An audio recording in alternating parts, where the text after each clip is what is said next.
የኢራን ታላላቅ ጎዳናዎች በደም አበላ ታጠቡ። ዓለምን የደም እንባ ያስለቀሰው ክስተት በአሁኑ ወቅት በፈረንጆቹ ጥር 2026 በኢራን ዙሪያ ያለው ውጥረት እጅግ በጣም ከፍተኛ ሁኔታ ላይ ደርሷል። በኢራን ውስጥ ያለው የኢኮኖሚ ቀውስና የሰብአዊ መብት ረገጣ ህዝቡ ዳግም ወደ አደባባይ አስወጥቶታል። የኑሮ ውድነት ያንገሸገሻቸው በኢራን ላይ በተጣለው ማዕቀብ ምክንያት የገንዘብ ዋጋ መውደቅና የዋጋ ግሽበት ህዝቡን ክፉኛ የጎዳው ተገልብጦ ጎዳናዋን አልብሶታል። ሺዎች ሞተዋል። ደም እንደ ውሃ ፈሷል። መንግስት በተቃዋሚዎች ላይ የሚወስደው የኃይል እርምጃ፣ እስራትና ግድያ ዓለም አቀፉ ግዘትን እያመጣበት ነው። በኒውዮርክና በሌሎችም የምዕራባውያን ከተሞች የሚታዩ ተቃውሞዎችም የዚሁ ድምፅ አካል ናቸው። ይህ ጉዳይ ቀጠናውን ወደ ታላቁ ጦርነት ሊያስገባው እንደሚችል ተሰግቷል። የጥላቻው ጦርነት እነሱ ሻዶ ዋር ይሉታል።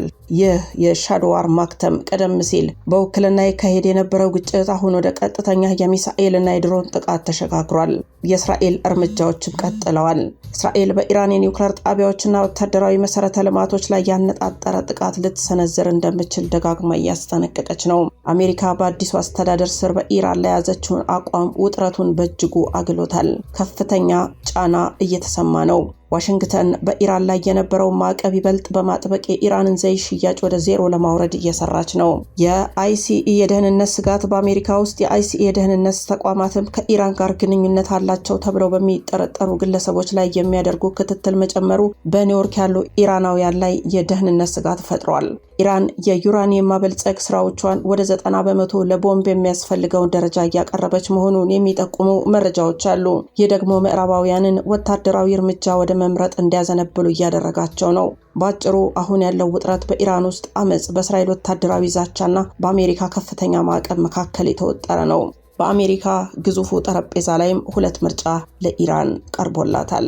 ሰላም፣ ጤና፣ ፍቅር፣ በረከት ተመኘንላችሁ ወደ ቤተሰቦቻችን በያላችሁበት የዓለም ዳርቻ ሁሉ እንደምን ቆያችሁን። እጅግ በሚያሳዝን መረጃ ነው እንግዲህ ዛሬ የተገናኘ ነው።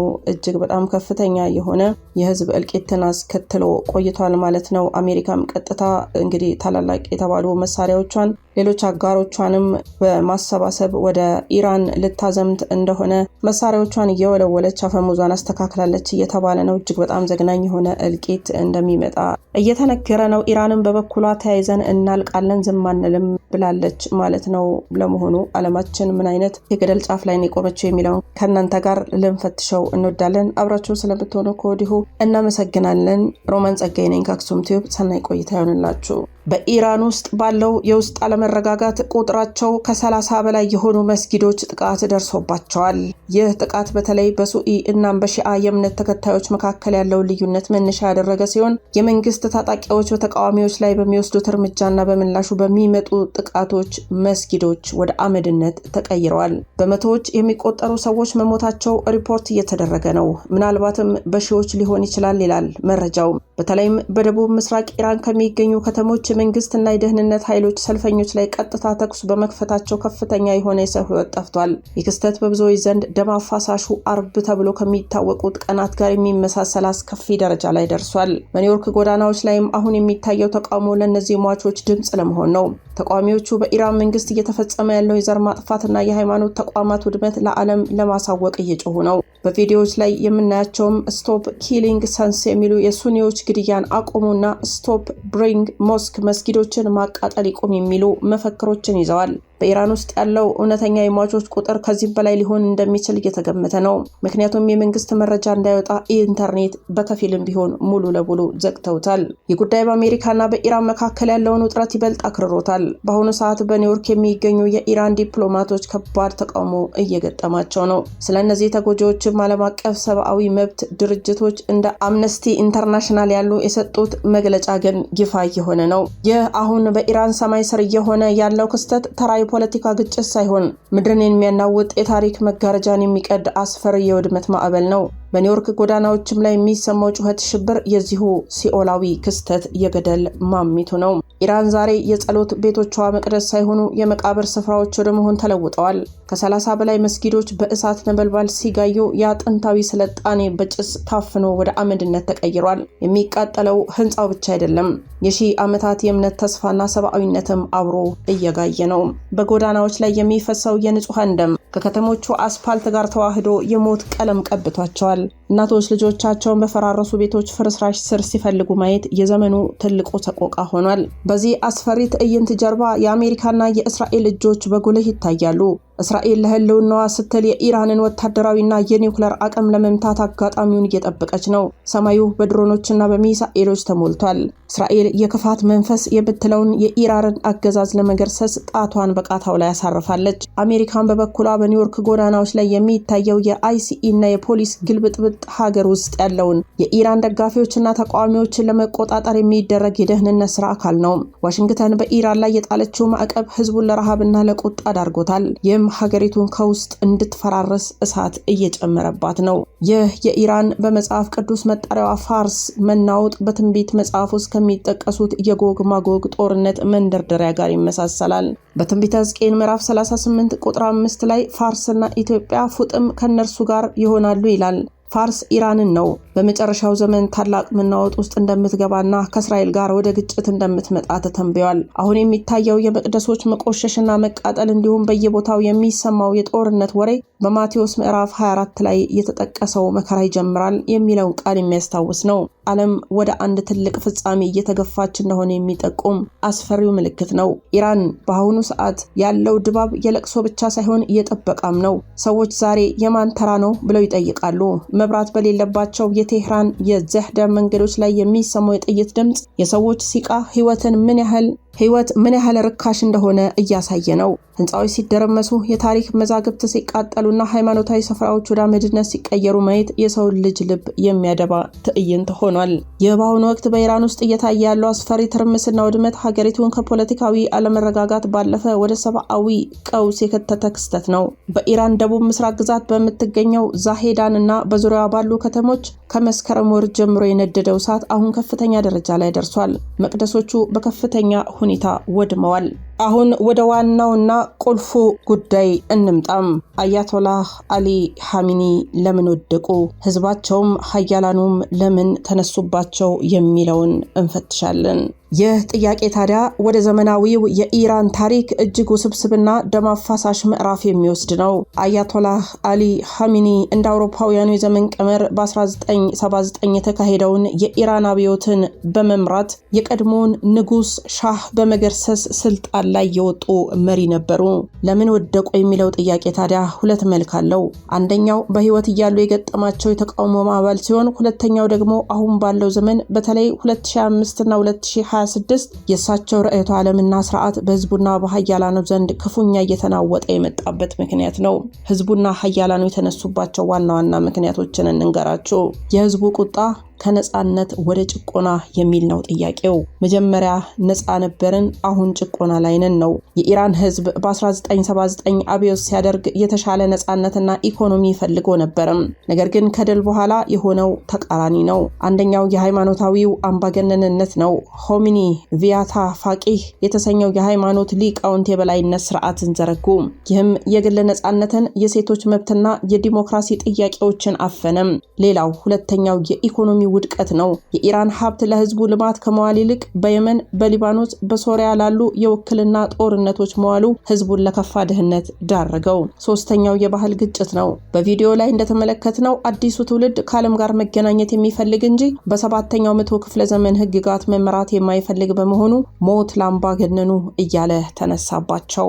የሀያላኑ አሜሪካና እስራኤል መነሳትን ደግሞ እንፈትሸው። አያቶላህ ሆሚኒ ስልጣን እንደያዙ አሜሪካ ታላቁ ሰይጣን፣ እስራኤል ደግሞ ትንሿ ሰይጣን ብለው ፈረጁ።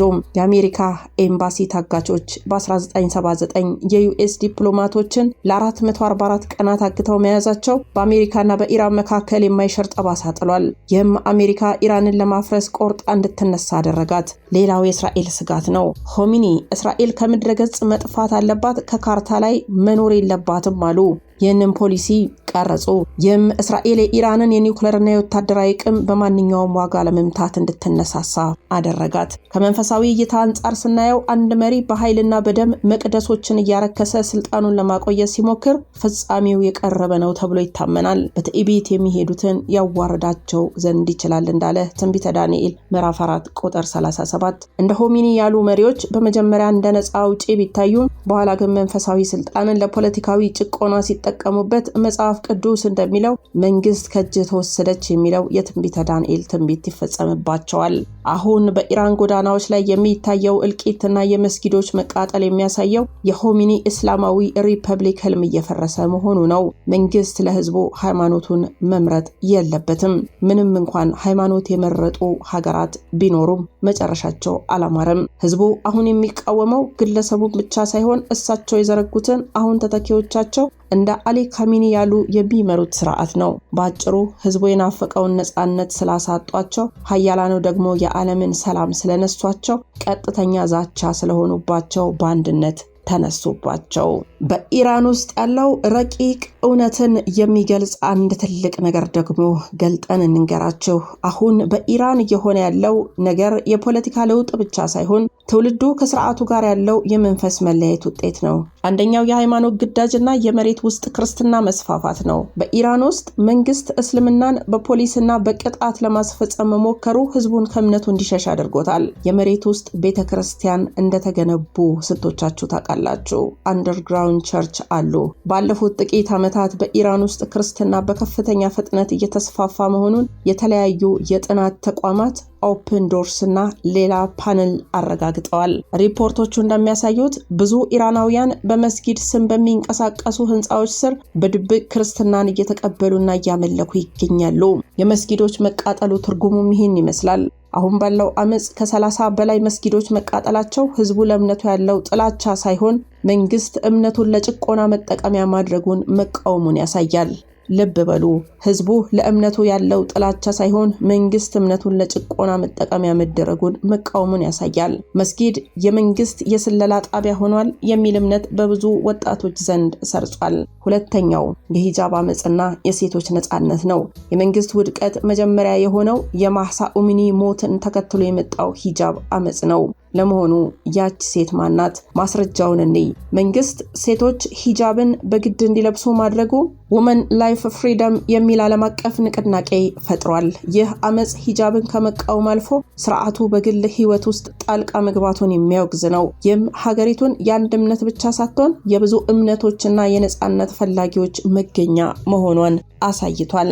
ሶስተኛው ያገዛዙ ንቀት ነው። እናም የኔታንያሁ ስልታዊ ጥሪ ነው። ታስታውሳላችሁ አያቶላ ሆሚኒና ተከታዮቻቸው ለጠላቶቻቸው በተለይ ደግሞ ለእስራኤል የነበራቸው ንቀት ለውድቀት መንገድ ጠርጓል ተብሎ ይታሰባል። የኔታንያሁ መልእክት የእስራኤሉ ጠቅላይ ሚኒስትር ቤንያሚን ኔታንያሁ በተደጋጋሚ ለኢራን ህዝብ በቪዲዮ መልእክት ሲያስተላልፉ መንግስታችሁ ለእናንተ ግድ የለውም፣ የእናንተን ገንዘብ ለሽብር ያውላል በማለት ህዝቡ እንዲነሳሳ ቀስቅሰው ነበረም። ታዲያ አያቶላህ አሊ ኻሜኒ የህዝቡን ምላሽ እንደመስጠት ጆሮ ዳባ ልበስ ብለው ለእስራኤል ንቀትን አሳዩ። አገዛዙ ታዲያ እዚህ ጋር ነው ስህተትን የሰራው።